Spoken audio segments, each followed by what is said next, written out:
अनंतकर ए त्रिस्तरीय पंचायत राज व्यवस्था मु फलमिशी ग्राम पंचायत बर्तमान सरपंच।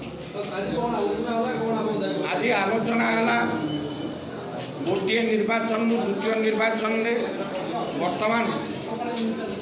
विरोधी बीजेपी बर्तमान क्षमता को क्षमता को आसला पंचायत समिति रे जहाँ सब बिल अदा सब बंद कराई पंचायत को स्वतंत्र क्षमता देते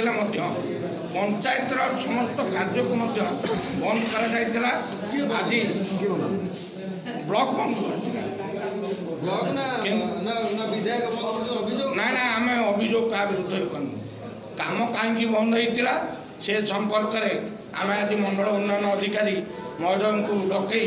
समस्त सरपंच एवं समिति सभ्य आम बसी आज वीडियो महाजन सहित आज आलोचना कलु एवं आम खुशी व्यक्त करुँ वीडियो आम खुशी व्यक्त करुँ जे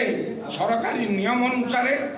समस्त कार्य हम पंचायत तार स्वतंत्र क्षमता पाई पंचायत तार स्वतंत्र